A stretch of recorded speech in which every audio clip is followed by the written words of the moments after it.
In Oxford in the 1950s, there was a fantastic doctor who was very unusual, named Alice Stewart.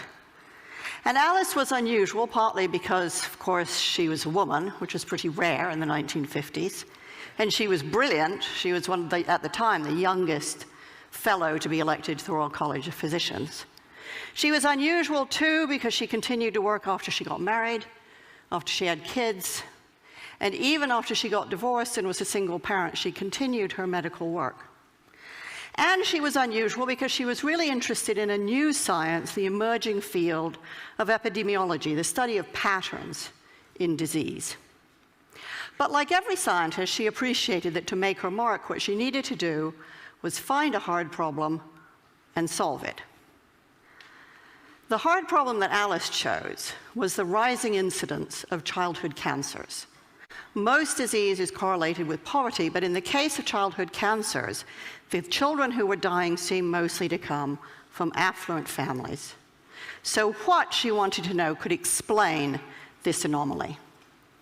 Now, Alice had trouble getting funding for her research. In the end, she got just £1,000 from the Lady Tata Memorial Prize, and that meant she knew she only had one shot at collecting her data. Now, she had no idea what to look for. This really was a needle in a haystack sort of search. So she asked everything she could think of. Had the children eaten boiled sweets? Had they consumed colored drinks? Did they eat fish and chips? Did they have indoor or outdoor plumbing? What time of life had they started school? And when her carbon-copied questionnaire started to come back, one thing and one thing only jumped out with a statistical clarity of a kind that most scientists can only dream of. By a rate of 2 to 1, the children who had died had had mothers who had been X-rayed when pregnant. Now, that finding flew in the face of conventional wisdom. Conventional wisdom held that everything was safe up to a point, a threshold. It flew in the face of conventional wisdom, which was huge enthusiasm for the cool new technology of that age, which was the X-ray machine. And it flew in the face of doctors' idea of themselves, which was as people who helped patients, they didn't harm them. Nevertheless, Alice Stewart rushed to publish her preliminary findings in The Lancet in 1956. People got very excited. There was talk of the Nobel Prize. And Alice really was in a big hurry to try to study all the cases of childhood cancer she could find before they disappeared. In fact, she need not have hurried.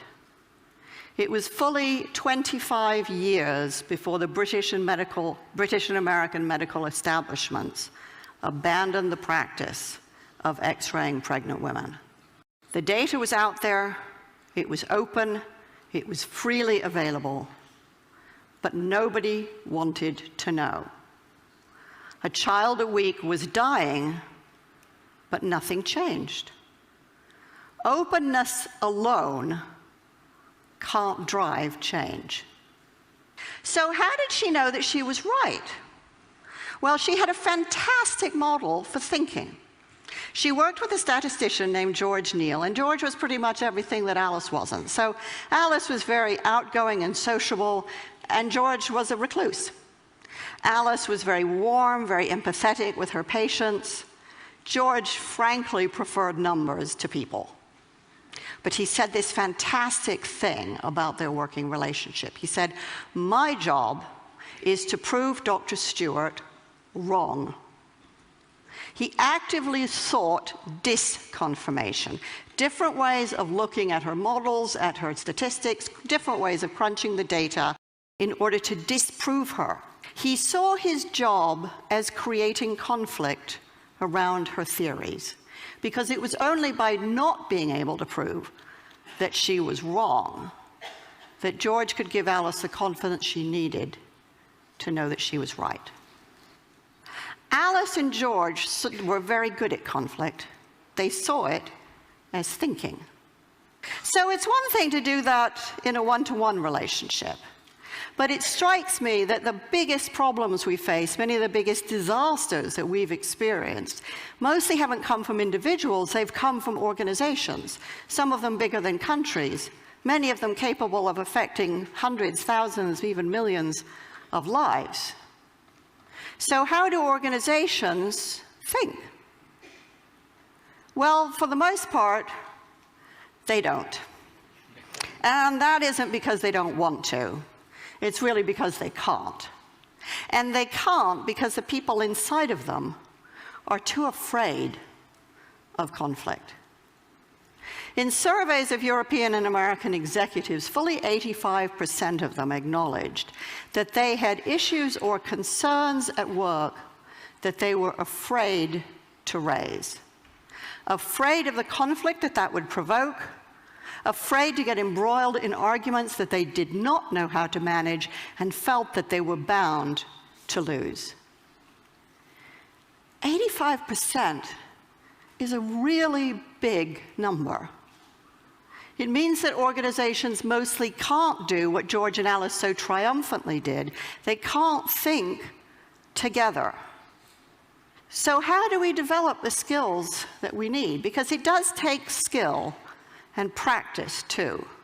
If we aren't going to be afraid of conflict, we have to see it as thinking, and then we have to get really good at it.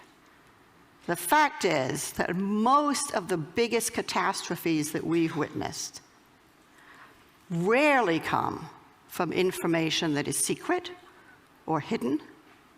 It comes from information that is freely available and out there, but that we are willfully blind to because we can't handle, don't want to handle the conflict that it provokes.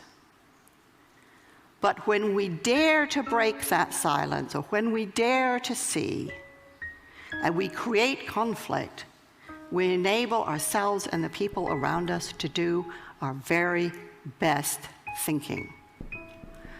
Open information is fantastic. Open networks are essential.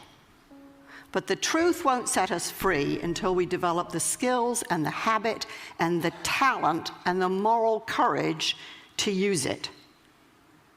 Openness isn't the end. It's the beginning.